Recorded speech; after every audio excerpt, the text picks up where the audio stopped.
Rifillojnë bisedimet bërthamore me Korenë e Veriut, zyrtarët amerikanë shkojnë në Stockholm me ide të reja.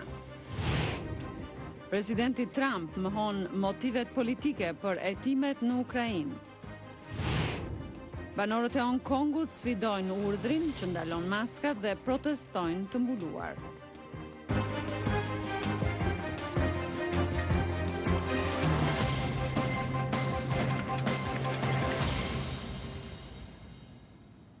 Mbrëma dhe mirë se vini në programin e Zërit Amerikës Ditari. Jam Rodina Dervishi. Në këtë emision mund të ndiqni në Kosovë. Sot është heshtja zgjedhore para votimeve të nesërme për zgjedhjet e përgjithshme parlamentare atje. Në Tiranë, qeveria dhe opozita shkojnë akuza për presion mbi drejtësinë. Do të ndiqni edhe një intervistë me dy aktivistë shqiptar që morën pjesë në aktivitetet në kuadrin e punimeve të Asamblesë së Përgjithshme të OKB-s për të rinjt.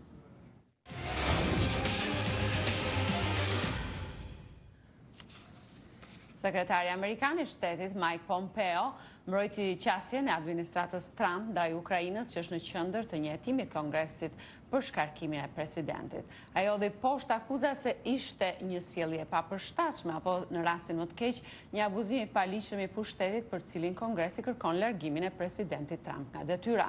Sekretari Pompeo e kritikoi hetimin e Kongresit si qartësisht politik dhe tha se veprimet e Departamentit të Shtetit synonin thjesht përmirësimin e marrëdhënieve me qeverinë e re të Ukrainës që filloi detyrën në pranverë. Ai tha gjithashtu se puna e ishte dërguarit posaçëm në Ukrainë Kurt Volker bazohen në direktivat e presidentit. Sekretari Pompeo tha se departamenti i tij do të bëjë gjitha detyrimet e kërkuara me ligj në përgjigje të një kërkese të Kongresit për dokumentat në lidhje me Ukrainën.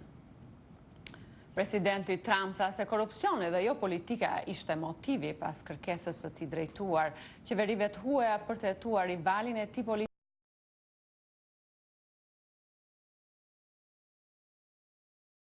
Amerikan po inkurajonin presidentin e Ukrainës që të hetonte zotin Biden në këmbim të një takimi që udhëheqësi i Ukrainës po kërkonte të zhvillonte me presidentin Trump. Michael Atkinson është njeriu të cilit i është besuar hetimi i ankesës së informatorit, si dhe për ta sjellë çështjen në vëmendjen e zyrtarëve. Të premten ai u mori në pyetje në mënyrë private nga pjesëtarë të Kongresit, të cilët po kryejnë hetime për shkarkimin e presidentit Trump. Sipas informatorit, presidenti Trump përdori një telefonat urimi për presidentin e sapo zgjedhur të Ukrainës për të kërkuar hetimin e ish-zëvendës presidentit Joe Biden dhe djalit të tij Hunter. Ky i fundit ishte pjesëtar i bordit drejtues të një kompanie energjetike në Ukrainë. Ende nuk janë gjetur prova që Biden veproi në mënyrë të paligjshme apo jo etike. Mesazhet me tekst e sapo publikuara mes diplomatëve duket se mbështesin pretendimet e informatorit. Diplomati i karrierës, Kurt Volker, i dërgoi mesazh me tekst një ndihmësit të presidentit të Ukrainës ditën e telefonatës me zotin Trump dhe zotin Zelenski. Në tekst thuhet se kishte dëgjuar nga shtëpia e bardhë, duke supozuar se presidenti Z e bin zotin Trump, sa i do të hetoj, të shkojë në fund të asaj që ndodhi në vitin 2016, ne do të përcaktojmë datën e një vizite në Washington. Kina duhet të fillojë një hetim për Biden. Një ditë pas thirrjes së hapur që Kina të hetoj kundërshtarin e tij politik, presidenti Trump hodhi poshtë të premten se në telefonatën me presidentin e Ukrainës ishte kërkuar shkëmbim favoresh. Nuk më intereson fushata e zotit Biden, më intereson korrupsioni. Fushata dhe politika varet nga ai. Nuk kam interes për çështjet politike. Zoti Trump e pranoi se demokratët në dhomën e përfaqësuesve kanë votat e mjaftueshme për të hapur procesin, por të pamjaftueshme në Senat për shkarkimin e tij. Thomas Schwartz, me Universitetin Vanderbilt, thotë se largimi i tij kërkon një përqindje të lartë ligjvënësish. Do të jetë jashtëzakonshme sepse nuk flitet vetëm për shumicën e Senatit që të votojë për ta dënuar atë. Shumica e Senatit votoi për ta dënuar presidentin Clinton, por nuk arritën të kenë 2/3. Pra, 2/3 në të vërtetë është një përqindje e lartë që kërkohet në Senat për ta dënuar atë. Mitt Romney është senatori i vetëm republikan që kritikoi hapur zotin Trump. Ai shkroi në Twitter se thirrja e presidentit ndaj Kinës dhe Ukrainës për të hetuar zotin Biden ishte e gabuar dhe e tmeshme, dhe se tendos besueshmërinë për të sugjeruar se ka motive të tjera përveç se atyre politike. Zyrtarët amerikanë dhe koreanë verior fillojnë sot bisedimet bërthamore në nivel ekspertësh në Stockholm. Këto do të jenë negociatat e para zyrtare që kur presidenti Trump dhe udhëheqësi i Koreas së Veriut Kim Jong-un ranë dakord në qershor për të rifjilluar ato pas dështimit në shkurt të një samiti në Vietnam. Bisedimet dështuan për mënyrën e lehtësimit të sanksioneve për programin bërthamor të Koreas së Veriut. Nuk është e qartë nëse secila palë e ka zbutur qëndrimin negociues, megjithëse zhvillimet e fundit sugjerojnë një gatishmëri të shtuar për të punuar drejt një marrëveshje. Banorët e Hong Kongut dolën sërish sot në rrugë me fytyrat mbuluara duke sfiduar kështu urdhrin e guvernatores që ndalonte përdorimin e maskave. Kombet e Bashkuara po bëjnë thirrje palëve të japin fund dhunës në Hong Kong pas sulmeve të shumta, djegjeve, plaçkitjeve dhe përplasjeve fizike me policinë. Banorët e Hong Kongut filluan sërish të marshojnë sot pas një nate të gjatë të përshkruar nga dhuna. Siç njofton agjencia e lajmeve Associated Press, njerëzit dolën me fytyra të mbuluara për të sfiduar urdhrin e guvernatores për ndalimin e maskave.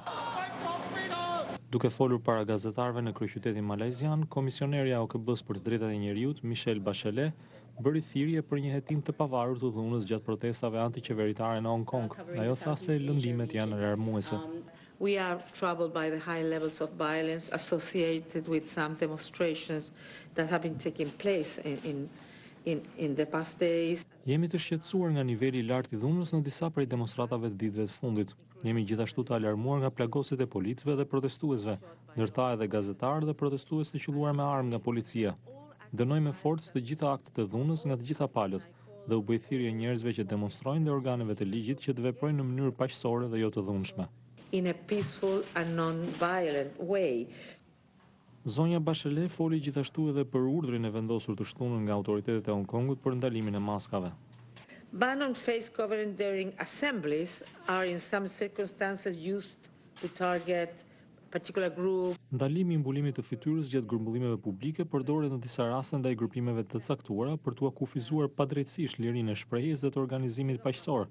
Liria e tubimit paqësor duhet të përjetohet me sa më pak kufizime të jetë e mundur. Por në anën tjetër ne nuk mund të pranojmë personat që përdorin maska për të provokuar dhunë.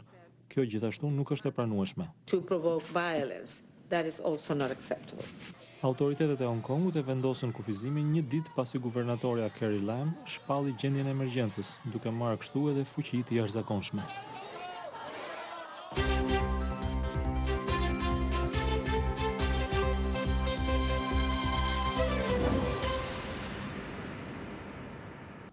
Në Kosovë është sot heshtje zgjedhore para votimeve të nesërme për zgjedhjet e përgjithshme parlamentare. Autoritetet thanë se bëhen përgatitjet e fundit për këtë proces, ndërsa përpjekjet janë përqendruar në sigurimin e zgjedhjeve të drejta dhe të lira dhe shmangjen e çdo përpjekje për keqpërdorimin e votës. Nga Prishtinë njofton korrespondenti Leonard Sheu. Në Kosovë sot është heshtje para zgjedhjeve të parakohshme parlamentare që do të mbahen të dielën. Rreth 1.900.000 qytetarë me të drejtë vote do të mund të zgjedhin ndërmjet 25 subjekteve politike të regjistruara që synojnë të sigurojnë përfaqësim në parlamentin 120 vendesh të Kosovës. Komisioni qendror i zgjedhjeve ka bërë tashmë të gjitha përgatitjet për mbajtjen e procesit zgjedhor, ndërsa bëri të ditur se deri më tani ka akredituar rreth 34.000 vëzhgues vendase ndërkombëtar për të mbikëqyrur procesin e votimit dhe numërimin e votave. Zyrtarët e këtij komisioni u kanë bërë thirrje pjesëmarrësve në zgjedhjet që të përmbahen ligjeve të vendit dhe të mos keqpërdorin procesin zgjedhor. Më se 100 prokuror do të jenë të përfshirë në ditën e zgjedhjeve për të siguruar veprimet ligjore ndaj çdo përpjekje për keqpërdorimin e votës. Thirrjeve për një proces të qetë të lirë janë bashkuar edhe autoritetet ndërkombëtare, të cilët vlerësojnë se zgjedhjet e së dielës do të jenë udhëfyes për të ardhmen evropiane të Kosovës. Zgjedhjet pritet të vëzhgohen nga mijëra vëzhgues vendase ndërkombëtar përfshirë edhe një mision i posaçëm i Bashkimit Evropian, si dhe vëzhguesit e angazhuar nga ambasadat e vendeve euro-perëndimore. Koalicioni i organizatave jo qeveritare Demokracia në Veprim thanë se kanë bërë të gjitha përgatitjet për vëzhgimin e zgjedhjeve të nesërme. 6 tetori është mundësia reale. Është mundësi reale që ju të bëheni pjesë e vendimmarrjes. Që të zgjedhni ato edhe ata kandidat për cilët besoni se do t'ju përfaqësojnë në mënyrën më të mirë.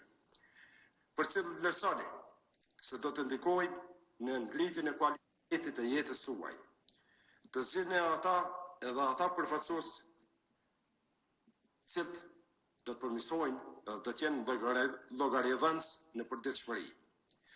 Prandaj, të nderuar qytetarë të Kosovës, është e rëndësishme së veçantë që nesër bindja juaj programore, ideologjike, vizioni juaj të bëhet realitet. Nesër mos rrej në shtëpi, por del edhe voto. Fushata e 25 subjekteve që konkurrojnë në zgjedhje ishte kryesisht e qetë, ndërsa sipas koalicionit organizatave jo qeveritare Demokracia në Veprim, ajo është përshuar me një varg shkeljesh siç është përdorimi i burimeve publike apo i fëmijëve në fushat. Zgjedhjet e së dielës vlerësohen me rëndësi për shkak të sfidave që ndodhen para Kosovës në radhë të parë përballje me procesin e pezulluar të normalizimit të marrëdhënieve me Serbinë. Për Zërin e Amerikës, Prishtinë. Në Tiranë, qeveria dhe opozita shkëmbyen akuza për presion ndaj gjykatave në një çështje gjyqësore konkrete. Shkak për këtë u bën ndjekja një seance gjyqësore në Durrës nga zëvendës kryeministri Erion Braçe brenda në sallën e gjyqit. Korrespondenti Iliriana Golli sjellësi nga Tirana. Qeveria dhe opozita në Tiranë u përfshin edhe sot në një tjetër debat mbi drejtsinë, këtë radhë jo për ecurinë e reformës në sistemin gjyqësor, por për presione të drejtpërdrejta ndaj tij. Shkak për këtë u bën ndjekja nga afër dje brenda në sallën e gjyqit prej zëvendës kryeministrit Erion Braçe të një procesi gjyqësor ndaj ish-drejtorit kadastrit së Durrësit i akuzuar për shpërdorim detyre. Zoti Braçe tha se mori pjesë në një seancë të hapur gjyqësore ndaj një punonjësi të shtetit, të cilit po i bëhet prej një muaji presion kriminal për të ligjëruar ndërtime të parregullta në këmbim të një dënimi për akuza të paqena sipas tij. Dje isha prezent në një proces gjyqësor publik, pra të hapur për gjithë, e të pandaluar për kërkënd. As për mua, me që pas ka trunditur disa hajdut kjo. Dhe një në punësit shtetit, drejtuesi e Agjencisë Kadastrit Shtetëror në Durrës. Një prokuror ka ngritur një akuzë ndaj këtij në punësi. Dhe është detyra imja të shkoj, të dëgjoj akuzën, të dëgjoj mbrojtjen, në një proces që duhet jetë i hapur, transparent, i drejtë, i barabartë, i mbështetur në fakte dhe në prova, dhe pa më të voglin diskutim profesional. Zoti Braçe më tej hyri në një mori detajesh të procesit gjyqësor, duke përsëritur shpesh se prokurori gënjeu gjykatën dhe duke ekspozuar vazhdimisht dokumenta nga dosja gjyqësore. Opozita reagoi menjëherë ndaj komenteve të zëvendës kryeministrit në konferencën e shtypit dhe vajtjes së tij personalisht në sallën e gjyqit, duke quajtur këto veprime si presione të hapura ndaj gjyqtarëve dhe prokurorëve. Erion Braçe, së bashku me Edi Ramën, i bën presion drejtësisë në sallën e gjyqit për të mbrojtur një zyrtar të emëruar nga ta vetë dhe që akuzohet sot për shpërdorim detyre nga një prokuror që është shërbim të bandave Durrësit, dhe kjo që sapo citova është ajo që thënë nga Edi Rama dhe Erion Braçe. Shqiptarët prisnin sot që Edi Rama të bënte kryeministrin dhe, siç e ka zakon, të kërkonte arrestimin e prokurorit që i shërben bandave, si dhe nxjerrjen para drejtësisë këtyre bandave, të cilat ai njihka, por nuk ja përmend dot emrin. Zoti Ali Beaj theksoi se pjesëmarrja e paprecedente e një zëvendës kryeministri në një seancë gjyqësore dhe shantazhi publik ndaj sistemit gjyqësor nuk i shërben ligjet të vërtetës dhe as drejtësisë. Socialistët dhe opozita po zhvillojnë prej më se 3 vjetësh një debat të ashpër mbi reformimin e sistemit gjyqësor, duke shkëmbyer akuza për kapjen e gjykatave dhe prokurorive me emërime të përkrahësve të tyre. Dërsa tani debati mes palëve po zbret në sallat e gjyqeve konkrete me dosje dhe akuza konkrete dhe jo më në gjykata periferike për çështje të vogla, por në gjykatat e qyteteve më të mëdha të vendit dhe për çështje me rëndësi, mes të cilave edhe dosjet e pronave dhe të ndërtimeve ku përdoren miliona euro. Për Zërin e Amerikës, Iliriana Golli, Tiranë.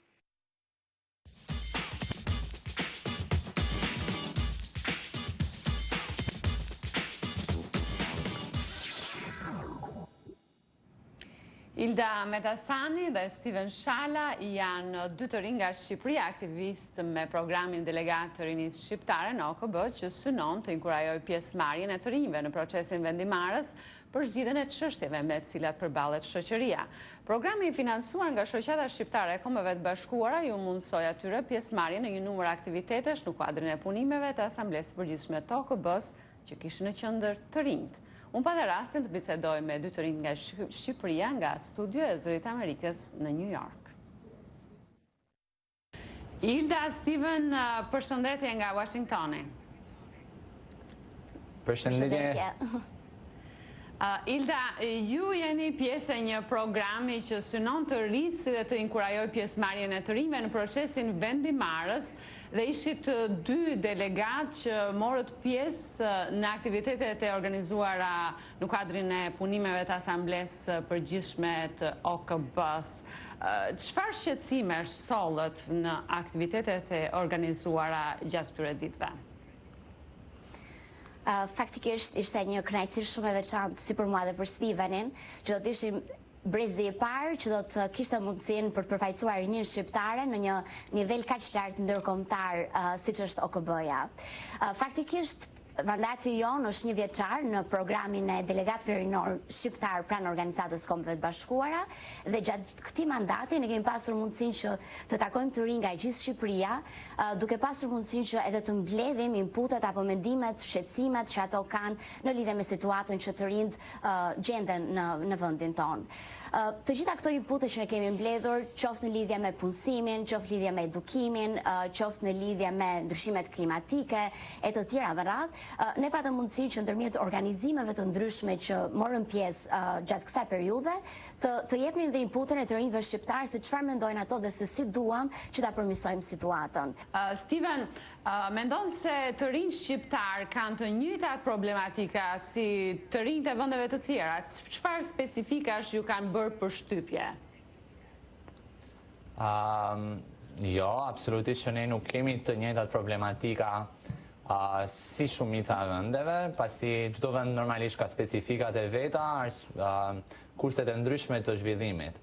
Edhe për shembull, nëse sot në vendet e zhvilluara flasim për climate change si një nga problemet kryesore, në Shqipëri nuk shikohet nga të rinjt, sepse ndoshta ai zhvillimi i munguar që vendet e zhvilluara tashmë e kanë kaluar atë fazë, i bën të rinjt të shohin më shumë drejt edukimit, drejt punësimit, drejt nivelit të papunësisë që ndodhet në Shqipëri edhe mungesës së një arsimimi cilësor.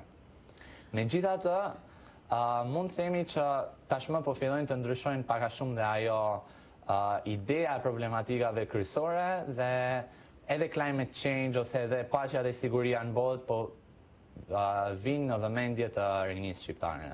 Ilda, çfarë mbreset la fjalimi i Greta Thunberg në samitin e të rinjve për klimën? Ti ishe pjesëmarrëse në atë takim apo jo? A është ky një problem që duhet parë po me aq urgjencë edhe nga të rinjt shqiptar, pavarësisht arsyeve që sapo tha Steveni? Faktikisht në vetvete gjithë samiti ishte një ndjesi shumë e veçantë, për faktin se nëse shkon në Organizatën e Kombeve të Bashkuara, gjithkohës je mësuar me protokolle të shumta, mësohesh me një set të caktuar sjelljesh, norma diplomatike që ti duhet të respektosh. Ndërkohë që atë ditë ndodhi plotësisht e kundërta, ishte një numër jashtëzakonshëm të rinj, të cilët duartrokisnin, thërrisnin dhe kërkonin të drejtat e tyre. Dhe të shihej këtë lloj lirshmërie edhe energjie pozitive që po sillnin të rinjt atë ditë, ishte një nga gjërat më të rëndësishme që na frymëzoi gjithë secilit prej nesh.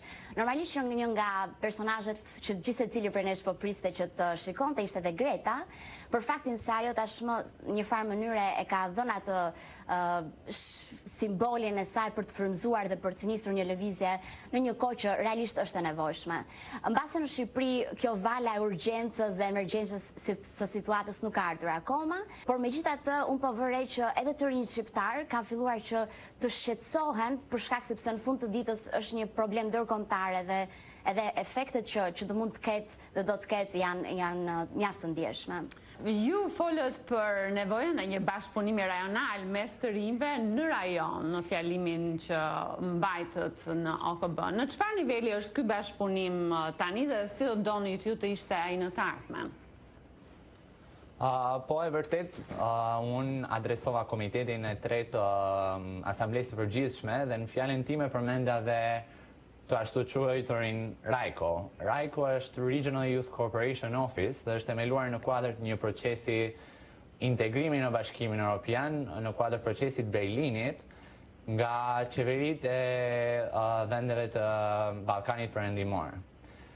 Erdhi si nevojë, besoj, e faktit të mungesës së bashkëpunimit rinor sidomos në rajon dhe ka 3 vite që ekziston, mund të them që është goxha mirë, akoma mund të themi është në fazat fillestare, por ka sjell një përmirësim dukshëm në marrëdhënien midis trimëve të Ballkanit shqiptar, duke organizuar konferenca, youth exchanges, trajnime, workshope të ndryshme dhe për këtë besoj që është super shumë i nevojshëm si institucion dhe për atë mundova domethënë të kërkoj dhe tek UN-i një mbështetje për Rajkon dhe për rinin e Ballkanit Perëndimor. Përse mendoni se po tërhiqet gjithnjë më shumë vëmendja ndaj të rinjve për të zgjidhur problemet e së ardhmes? A janë këto probleme shumë të mëdha apo është kuptuar si duhet potenciali që kanë të rinjt? Duke qenë që 1.8 miliard njerëzve në botë janë të rinj, mendoj që duke nisur nga kjo, ato duhet të kenë vendin e tyre dhe jo thjesht të ftohen në përtryeza, por realisht të jenë pjesë e rëndësishme, qoftë në dhënien e ideve të tyre, në çfarëdo lloj politike, sidomos për të rinjt, qoftë në implementimin apo dhe më pas në rishikimin e këtyre politikave. Është e rëndësishme për shkak të jo vetëm që jemi të pranishëm në gjithë shoqërinë, por edhe për energjinë, edhe për frymën që mund të sjellim, edhe për kritikën që ne mund të sjellim shpesh herë. Unë po shoh që vazhdimisht kudo, qoftë në vendet të punës, në çfarëdo lloj ambienti të caktuar, po shoh që është gjithmonë më e nevojshme kjo fryma rinore që duhet të reformoj një sër gjërash që mbase kanë ngjetur dhe nuk po ecin siç duhet. Unë ju falenderoj të dyve për intervistën dhe ju uroj suksese. Ne ju falenderojmë ju, faleminderit. Faleminderit.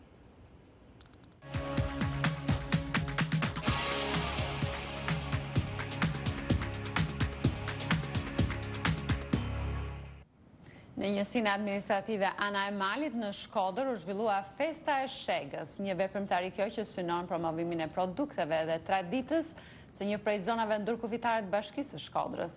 Vitet e fundit në mjaft zona të Shqipërisë fermerët po i kthejnë traditës së prodhimeve bujqësore si një mundësi për të konkuruar në treg dhe për të zhvilluar agroturizmin. Plumsulo ka përgatitur kronikën. Banor të anës së Malit, njësia administrative kjo e Bashkisë së Shkodrës, që kufizohet me Malin e Zi, po organizojnë për të tretin vit rradhazi festën e Shegës në përpjekje për të promovuar traditat dhe produktet e zonës. Pjesë e festës së Shegës është edhe panajiri i produkteve të territorit. Kryetari njësisë administrative Ana Malit, Arben Seni, tho se banorët, veçanërisht pas përmytjeve masive të viteve të fundit, kanë shtuar interesimin për kultivimin e Shegës, të cilën e quajnë fruti i jetës. Zona jonë është një ndër zonat që bëhet kultivimi më i madh i Shegës, dhe ne po i bëjmë një promovim, sepse edhe në tregun e Shkodrës, por edhe me gjarësinë e Tiranë, në Durrës, në gjithë qytetet e Shqipërisë është në Shegën më të mirë dhe po tregtohet. Janë shtuar së tepërmi dhe mjellet e reja me Shegë, sidomos Shega mund ta quajmë Shega e lmuar ose Shega tivaresh, e cila është edhe pak më e hershme. 85 vjeçari Nush Adeli tho se Shega është pjesë e jetës së anamalazve dhe se nuk ka shtëpi që të mos ketë Shega. Anamalit është vetë klima e një, edhe njerëzit që e dashurojnë shumë Shegën, s'ke shtëpi që s'ka 5-6 raj Shega. S'ke shtëpi që s'ka 5-6 raj Shega. Se sa ka më së është. Unë jam 85 vjeç. Gjyshi jem ka dek në Tarabash. Me Karadaku një kanë thonë atërë luft. Edhe aje ka kultivu Shegën i pari këtu. 2 vite më parë, në anë të Malit u përërua edhe ferma e parë agroturistike me emrin Shega, si pjesë e projektit të agroturizmit në Shqipëri financuar nga USAID dhe ambasada suedeze. Pronari i fermës Shega, Ahmet Sulejmani, tho se Shega i ka lënë emër zonës së tyre brenda dhe jashtë vendit. Tu e ka begu zoti, është kjo bim që del në këtë vend më shumë se në asnjë vend tjetër. Para nej edhe këtu, ana Malit njihet për Shegë.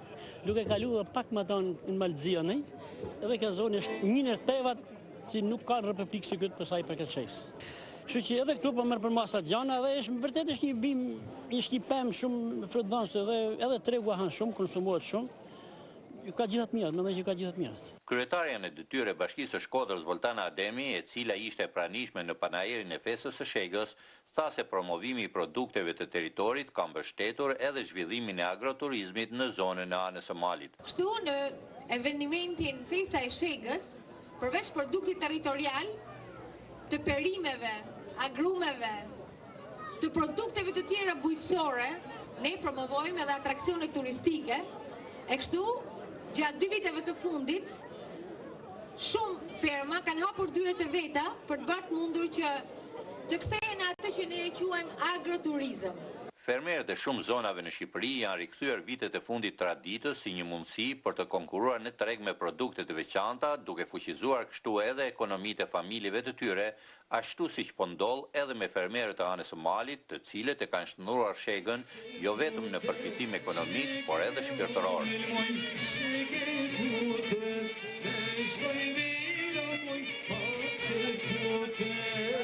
Për Zërin e Amerikës, nga ana e malit, Pëllum Sulo.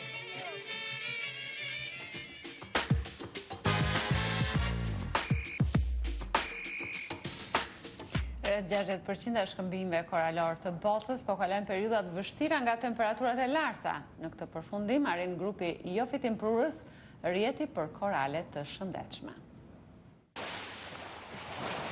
Në 2015 dhe 2016, hemisfera e jugut u godit nga 2 valë të nxehtit e njëpasnjëshme të shkaktuar nga fenomeni natyral El Niño. Kjo periudhë shumë e nxehtë shkakton dëme të konsiderueshme në disa breza delikat koralor në Oqeanin Indian. We lost up to 50% of our corals. Kemi humbur deri në 50% të koraleve në 2016, kryesisht koralet degëzuese. For example, koralet okrapora janë një element i rëndësishëm për ndërtimin e brezave koralor. Valet e të nxehtit ndodhin dhe pa pasur ngrohje globale, por në ato kushte brezat koralor kanë plot vite për të rimarrë veten. Nëse këto valë bën më të shpeshta, siç është parashikuar, brezat koralor nuk do të kenë mundësi të rimë këmbën.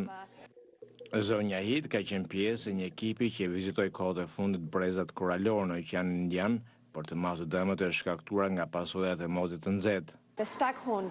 Koralet me brirë, për shembull, që njihen si specie që përhapen shumë, ishin dëmtuar rënd.